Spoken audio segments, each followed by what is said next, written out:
Selamat pagi, salam sejahtera di dalam nama Yesus Kristus. Yesus Kristus yang memilih kita, bukan kita yang memilih Dia. Sungguh anugerah yang luar biasa. Mari kita kembali akan merenungkan firman Tuhan pada kesempatan yang baik ini di pagi hari ini. Kita pagi ini kembali dianugerahi satu kesempatan untuk belajar firman Tuhan. Mari kita membaca satu ayat yang ada di layar kita, di handphone kita yang terpampang ini. Yang ditaburkan di tanah yang baik ialah orang yang mendengar firman itu dan mengerti. Dan karena itu ia berbuah, ada yang 100 kali lipat, ada yang 60 kali lipat, ada yang 30 kali lipat.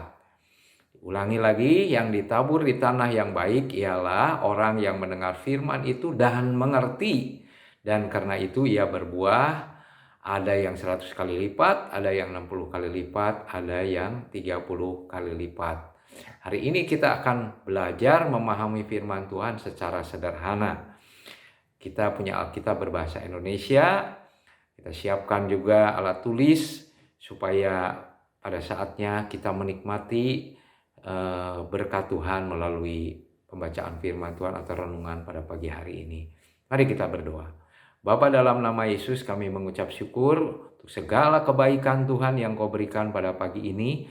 Kami bisa kembali belajar firman Tuhan. Ampuni kami kalau kami ada kekurangan kesalahan. Kami memohonkannya di dalam nama Yesus Kristus.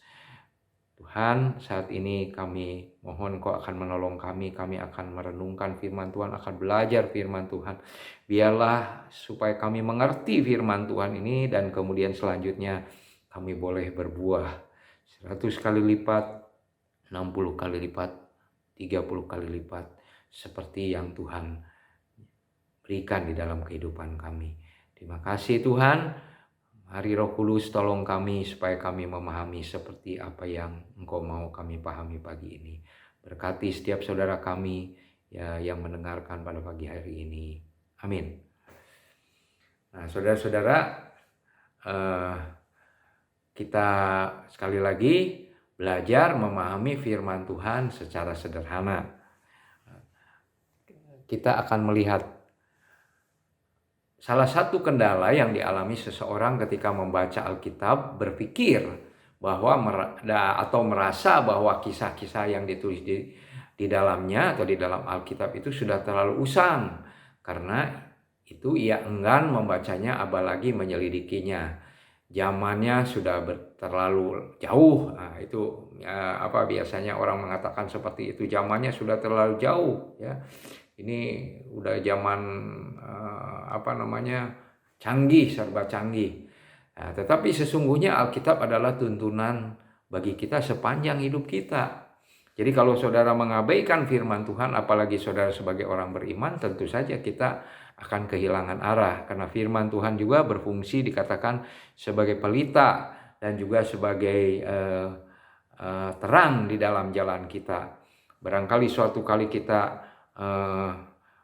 tidak tahu ke arah kemana kita akan melangkah.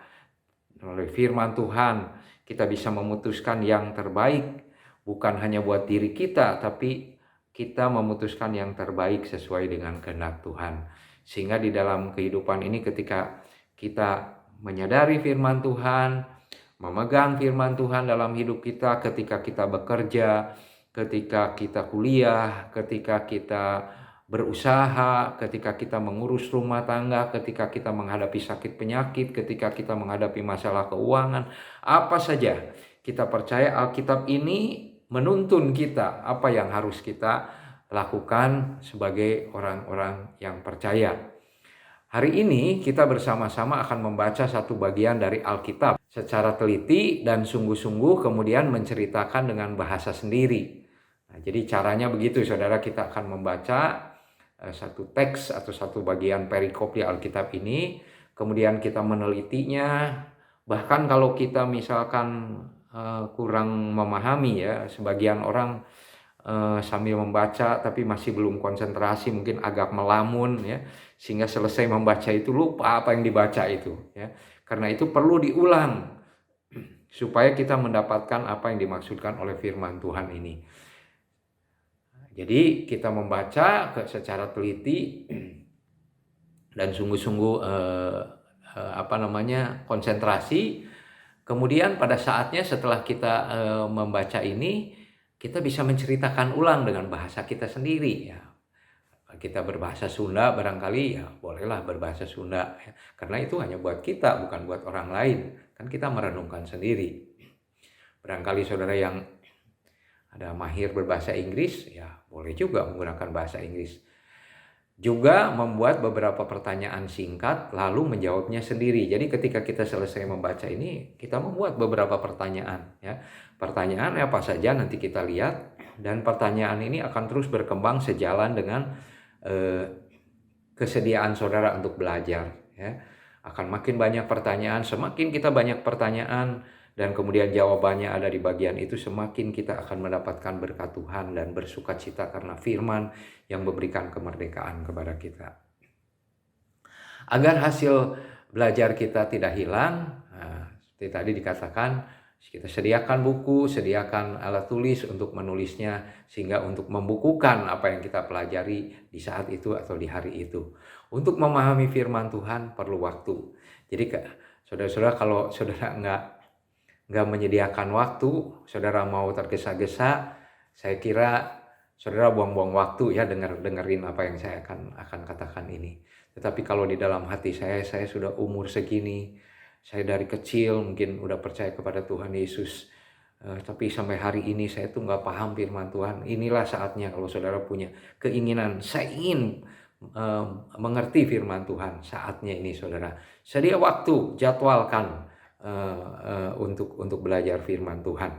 Nah, kita akan membaca satu bagian dari firman Tuhan yang tertulis di dalam Markus 4 ayat 35 sampai 41.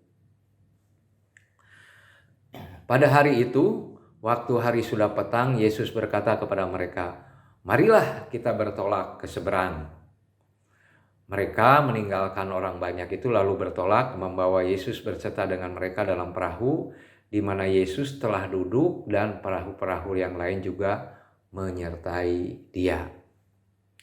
Lalu mengamuklah taufan yang sangat dahsyat dan ombak menyembur ke dalam perahu sehingga perahu itu mulai penuh dengan air. Pada waktu itu Yesus sedang tidur di buritan di sebuah tilam. Maka murid-muridnya membangunkan dia dan berkata kepadanya, "Guru, engkau tidak peduli kalau kita binasa." Ia pun bangun, menghardik angin itu dan berkata kepada danau itu, "Diam, tenanglah." Lalu angin itu reda dan danau itu menjadi teduh sekali. Lalu ia berkata kepada mereka, "Mengapa kamu begitu takut? Mengapa kamu tidak percaya?" Mereka menjadi sangat takut dan berkata seorang kepada yang lain, "Siapa gerangan orang ini sehingga angin dan danau pun taat kepadanya?" Saudara, kita membaca hanya 7 ayat. Nah, tetapi saya tahu ketika kita pikiran kita mungkin saat ini tidak sedang fokus kepada apa yang di depan ini, saudara-saudara barangkali saudara perlu membaca kembali. Biarkan tayangan ini berhenti sejenak dan kemudian saudara membaca kembali. Ya, bisa 2-3 kali saudara membaca sampai saudara, oh ya tahu ceritanya seperti ini. Saudara, kisah ini kalau saudara mau melengkapi ditulis di Alkitab kita, juga tertulis di dalam Matius 8 ayat 23 sampai 27, di dalam Lukas 22 ayat 22 sampai 25. Jadi ini bagian dari Alkitab yang menceritakan hal yang sama. Ada orang yang bertanya kenapa cerita yang sama dituliskan oleh 3 orang. Jadi buang-buang waktu istilahnya. Tidak. Setiap kita menyadari ini bahwa Alkitab itu ditulis kadang-kadang satu peristiwa oleh 3 orang, Matius misal, seperti Markus dan kemudian Lukas, juga Yohanes, peristiwa yang sama. Untuk apa? Untuk kita bisa melihat sudut pandang yang berbeda, interest yang berbeda dari satu orang dengan orang yang lain. Sehingga kalau kita membaca ketiga-tiganya dalam hal ini, kita akan mendapatkan satu paparan yang lebih lengkap. Dan dengan paparan yang lebih lengkap itu artinya kita bisa lebih paham kisah ini. Ya. Nah, tapi saya tidak akan membaca yang lain-lainnya kecuali di dalam Markus ini. Tapi maksudnya ketika saudara sendiri, saudara bisa melakukannya, ya. Berulang, kemudian membaca beberapa kisah yang sama, dan kemudian kita akan melihat sedikit perbedaan-perbedaan, tetapi kisahnya menuju hal yang sama. Kita jangan merasa bahwa Alkitab ini kok beda ini dengan ini, ya. Yang nulisnya juga beda. Dan waktu Alkitab itu ditulis memang bukan didikte, ya. Jadi Tuhan menyebutkan kemudian orang menulis, tetapi dengan inspirasi Roh Kudus Tuhan memberikan otoritas dalam hal ini, dalam bahasa yang masing-masing penulis ini bisa tuliskan, dan kemudian hari Alkitab itu kemudian bisa kita baca dalam bahasa Indonesia. Kita teruskan. Nah, setelah kita membaca berulang-ulang, saudara-saudara, teks itu, ya, bukan seluruh Alkitab, bagian ini, karena kita akan fokus kepada Markus yang tadi kita baca ini. Nah, kita akan melihat ada beberapa pertanyaan. Pertanyaan ini bisa diulang oleh saudara waktu kita belajar firman Tuhan untuk memahami firman Tuhan. Yang pertama adalah ada peristiwa apa? Ya. Nah, saya menuliskan di sini, Yesus menenangkan amukan taufan di tengah danau ketika naik perahu bersama murid-muridnya. Atau bisa juga orang memberikan judul lain, misalkan judulnya Yesus meneduhkan taufan dan danau dan angin. Atau bisa juga Yesus menyelamatkan murid-muridnya dari amukan taufan. Apa saja yang saudara pada waktu itu kepikir, setiap orang beda-beda, dan setiap orang mengarahkan dalam hal untuk mengarahkan berbeda, karena Tuhan ingin berbicara sesuatu kepada seseorang untuk membaca ini, itu beda-beda juga. Setiap kita daya nalarnya berbeda, pendidikan kita, latar belakangnya juga beda. Tetapi ada satu hal yang kita perlu tahu, bahwa Tuhan ingin supaya kita mengerti. Tuhan mengasihi kita, Dia ingin memberkati kita melalui firman-Nya. Karena itu kita jangan kecil hati kalau kita merasa kok asa bingung, ya. Mulailah belajar dengan hal-hal yang sederhana. Saya menyampaikan saudara tidak menggunakan bahasa Yunani, bahasa Ibrani, kita menggunakan bahasa Indonesia. Alkitab kita juga bahasa Indonesia, ya. Barangkali suatu kali saudara ingin lebih memperdalam lagi, kita bisa berdiskusi, ya. Memperdalam dengan bahasa aslinya, Ibrani atau Yunani, ya. Jadi ada peristiwa apa? Kita berikan judul kisah yang tadi. Beda dengan lembaga Alkitab Indonesia tidak apa, karena kita memahami, karena Alkitab ini awalnya memang tidak ada judulnya, ya. Bahkan nomor-nomor ayat itu tidak ada, ya, atau ayat-ayat itu tidak ditulis, pasal-pasal tidak ditulis, semua seperti cerita saja, seperti kita membaca buku cerita. Tapi di kemudian hari supaya lebih mudah, kemudian diberikanlah pasal, diberikanlah ayat, diberikan judul supaya kita lebih cepat mengerti, ya. Kita bersyukur ada LAI yang menolong kita mencetak Alkitab bagi kita sehingga tersaji di rumah kita atau di tangan kita pada pagi ini. Kemudian yang berikutnya, di mana kejadiannya? Kalau saudara membaca baik di Markus, baik di Lukas, baik di Matius, saudara kita akan tahu bahwa danau itu ternyata peristiwa terjadi itu di Danau Galilea, ya. Jadi pada waktu itu Yesus sebelumnya berkhotbah itu di pinggir danau, ya. Setelah dikatakan ini siapa saja yang ada di kisah itu. Yang ada di kisah itu adalah Yesus dengan murid-muridnya. Kapan kejadiannya? Kejadiannya yaitu setelah Yesus selesai mengajar di pinggir Danau Galilea waktu petang hari. Kan petang hari Yesus mengajar ke sana. Nah, sekarang saudara-saudara, kemudian kita mencoba menceritakan ulang dengan bahasa kita sendiri. Nah, ini contohnya, ya.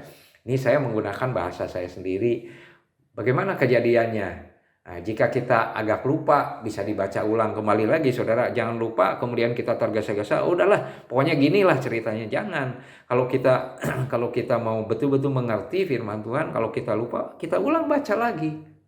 Mungkin dengan tambah usia memang daya tangkap kita menjadi menurun, tetapi itu tidak menjadi halangan untuk kita bisa mengerti firman Tuhan secara sederhana. Nah, saya bacakan, saudara, saya ini udah menulis ulang dengan bahasa saya lagi. Yesus mengajak murid-muridnya bertolak di keseberang Danau Galilea beserta dengan beberapa perahu. Tiba-tiba datang taufan dan ombak menyembur ke dalam perahu sehingga perahu itu penuh dengan air. Waktu itu Yesus tidur di buritan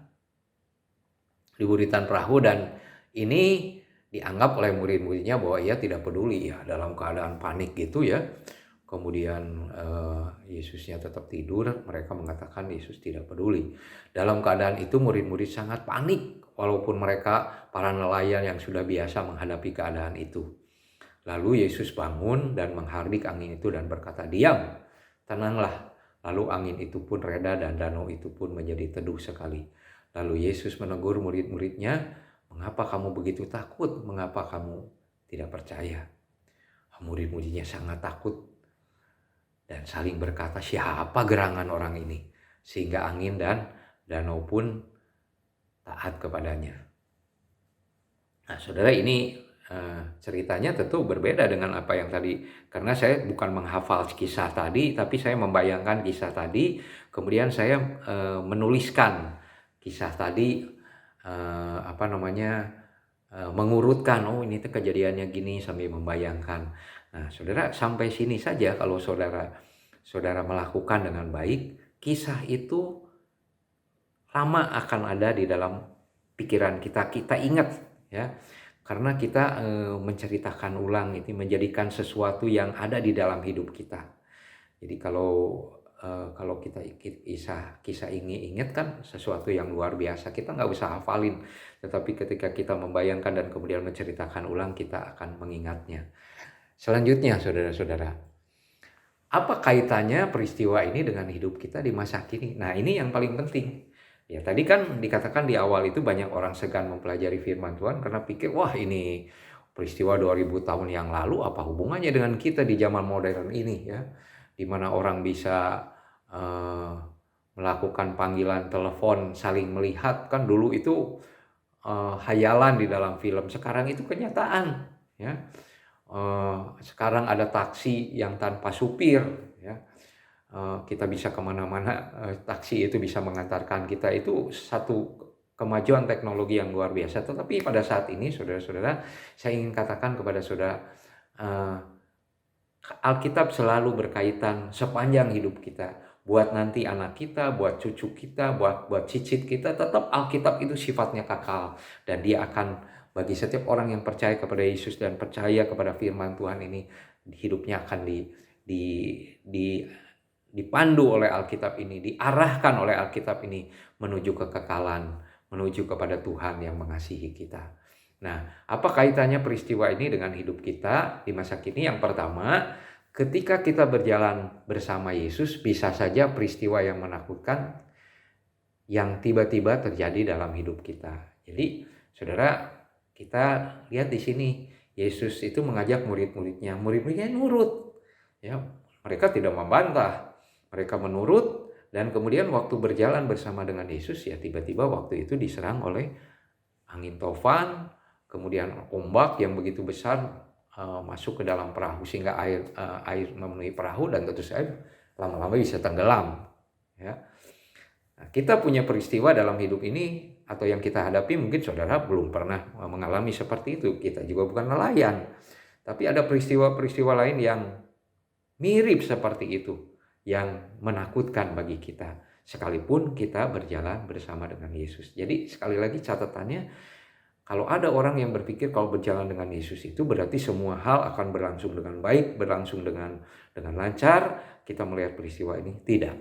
Ya. Bahkan di dalam keadaan panik, bisa saja kita juga berkata seperti murid-murid ini, bahwa Yesus tidak memperdulikan kita. Pernah nggak saudara kayak gitu? Saya udah berdoa, saya bahkan minta dukungan teman-teman, tetapi kok nggak kunjung datang pertolongan. Ya. Tetapi kita tahu bahwa bukan berarti Yesus tidak peduli. Ya. Dalam peristiwa ini dikatakan Yesus tertidur. Yang kedua, jadi yang pertama, ketika orang berjalan bersama Yesus bukan berarti dalam hidupnya itu tidak akan ada peristiwa-peristiwa yang menakutkan terjadi dalam hidupnya. Yang kedua, dari kisah ini kita juga tahu bahwa angin dan danau taat kepada Yesus. Bahkan kita yakin alam semesta ini di bawah kendalinya. Hujan, ya, kemudian terbitnya matahari, tenggelamnya matahari, ya, pergerakan sel di dalam tubuh kita, pertumbuhan sel dalam tubuh kita, ya, jantung yang berdetak, yang dekat dengan hidup kita ini, itu semua di dalam kendali Tuhan. Ya. Dan keyakinan ini menguatkan kita. Kita boleh berharap kepada Tuhan yang bisa mengendalikan segala sesuatu, ya, sekalipun dalam keadaan yang menakutkan. Yang ketiga, dari peristiwa ini kita juga tahu bahwa orang bisa takut walaupun ia tahu Yesus bersamanya. Harusnya kan kalau Yesus bersama kita, bahasa anak-anak muda itu pede, kita itu mantap gitu ya. Tapi saudara, kadang-kadang ketika peristiwa-peristiwa yang menakutkan dalam hidup kita terjadi, kita itu menjadi terlupa gitu bahwa Yesus itu ada bersama kita, dan bukan hanya terlupa Yesus ada bersama dengan kita, juga lupa bahwa Yesus itu maha kuasa. Nah, dikatakan di sini karena tidak percaya kepada Yesus yang berkuasa mengendalikan segala hal, maka bisa terjadi apa? Orang begitu takut. Dan kalau begitu takut dia panik, bisa saja dia kalau misalkan dia salah mengambil keputusan, dia salah melangkah. Kalau dia panik, bisa saja kemudian dia bisa menjadi celaka di dalam kepanikannya. Sebetulnya apa yang dia panikkan itu tidak terjadi, tapi karena dia panik oleh pikiran-pikiran dia sendiri, kemudian sesuatu yang lebih berat terjadi dalam hidupnya. Kenapa itu terjadi? Karena tidak percaya. Nah, dari mana kita sebetulnya menguatkan kepercayaan itu? Bukan di udara ini, tetapi kita bisa membaca Alkitab, karena Alkitab mengatakan iman itu datang dari pendengaran akan firman Tuhan. Jadi iman itu datang dari firman Tuhan. Ya. Jadi kita menyusun iman yang kuat itu dari Alkitab, dari firman Tuhan. Kita akan punya iman yang kuat, dan kemudian pengalaman-pengalaman hidup kita dari waktu ke waktu akan membuat kita semakin mantap, semakin yakin. Kalau dulu mungkin kita cepat panik, lama-lama panik itu berkurang, diganti dengan keyakinan kepada Tuhan. Sampai suatu kali kita betul-betul tidak panik. Bahkan kita bisa menolong orang lain dalam kepanikan, kita bisa menenangkan mereka dan mengarahkan dia untuk percaya kepada Tuhan Yesus. Apalagi ketika kita menghadapi suatu peristiwa yang membahayakan nyawa kita. Wah, kita memang pada waktu itu kan mereka bisa mati di tengah danau itu, ya. Tentu ini sangat panik. Tetapi kita tahu bahwa itu bisa terjadi karena kita kurang percaya. Kita tidak percaya kepada Tuhan Yesus yang memegang hidup kita, yang menopang hidup kita sehingga kita bisa melewati kesulitan-kesulitan dengan pertolongannya. Yang terakhir, saudara, kabar baik dari peristiwa ini adalah ketika kita sebagai orang percaya dalam batas iman tertentu, maksudnya itu setiap kita ini imannya berbeda-beda. Ada yang sedang, ada yang kurang, ya. Ada yang teguh imannya itu, ya. Nah, kita dalam batas-batas tertentu ini sampai-sampai mengatakan Allah itu tidak peduli atau Tuhan Yesus tidak peduli. Mungkin sampai orang berkata, udah saya nggak mau berdoa lagi, saya malas lagi ke gereja, ngapain baca firman Tuhan, ya. Tetapi satu kabar baiknya begini, saudara, kita lihat di sini, Yesus tetap peduli dan menolong tepat pada waktunya. Jadi mereka tidak celaka, bukan, dengan murid-muridnya itu. Jadi Yesus tetap peduli dan menolong tepat pada waktunya. Nah, saudara-saudara, ini cara belajar secara sederhana. Saudara bisa mengulang bagian ini di rumah pada kesempatan ini. Saudara bisa nanti memilih teks yang lain, kemudian saudara melakukan seperti apa yang saya lakukan bersama dengan saudara pada pagi hari ini. Tulis di dalam buku. Saya percaya hari ke hari saudara makin bergairah membaca Alkitab. Hari ke hari saudara makin senang menyelidiki firman Tuhan. Hari ke hari iman saudara makin bertumbuh. Kepanikan saudara makin surut. Keteguhan iman makin nyata. Dalam peristiwa apapun juga, di rumah tangga, di usaha, di pekerjaan, di dalam keadaan seperti apapun, di dalam situasi seperti apapun, saudara akan tahu bahwa Yesus mempedulikan saudara. Yang terakhir, saudara, mulailah belajar firman Tuhan. Jadi kalau saudara nggak mulai, ya nggak akan terjadi. Saudara hanya mendengarkan apa yang saya sampaikan pagi ini, sudah berlalu. Ya. Nah, memulainya dengan apa? Dengan meniatkan untuk belajar. Kalau nggak ada niat kan nggak bisa, saudara. Tapi kalau niat, itu disertai berikutnya adalah jadwalkan secara teratur. Ya. Jadi saudara punya waktu misalnya saya mau belajar pagi hari atau sore hari, tetapi itu ada jadwalnya. Saudara jangan nunggu kalau ada waktu. Saya memberitahu, banyak orang, bahkan saya sudah mengalami, kalau kita nunggu ada waktu, nggak pernah ada waktu. Bahkan ketika ada waktu pun kita tetap mencari kegiatan yang lain. Ya. Karena itu jadwalkan secara teratur, sebagaimana saudara makan pagi, saudara sikat gigi. Nah ini belajar firman Tuhan itu ada jadwalnya. Dan kemudian menyediakan waktu. Jangan tergesa-gesa.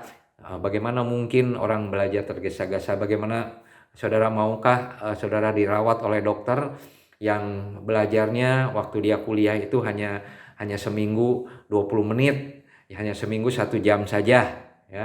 Kemudian saudara dia praktek dokter, apakah saudara tidak takut belajar kepada orang dokter yang seperti itu? Dokter itu belajar begitu tekun, berlatih begitu lama, kadang-kadang mereka lupa waktu tidurnya, mereka mengabaikan waktu istirahatnya untuk belajar terus, saudara.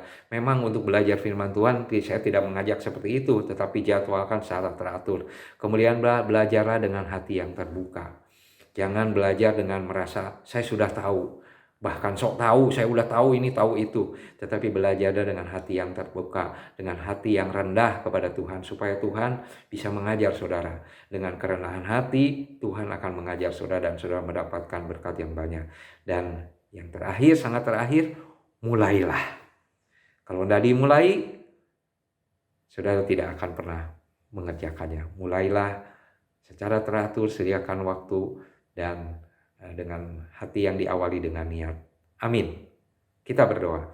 Tuhan Yesus, kami mengucap syukur untuk pagi yang baik yang sudah Engkau berkati ini. Biarlah melalui pelajaran ini setiap kami boleh mulai belajar, lebih tertarik kepada firman Tuhan, lebih menikmati penyelidikan firman Tuhan secara sederhana, dan kami menikmati berkatnya setiap hari. Dan kami hari ke hari makin kuat, makin teguh di dalam iman kami, makin mantap dasar-dasar kepercayaan kami. Bukan kata orang, tetapi sebagai orang yang belajar dan menemukan kebenaran itu sendiri, karena bersedia belajar. Terima kasih Tuhan, berkati setiap saudara kami yang mendengarkan atau mengikuti renungan pada pagi hari ini. Dalam nama Tuhan Yesus kami telah berdoa. Amin. Selamat pagi saudara-saudara, sampai jumpa lagi minggu yang akan datang.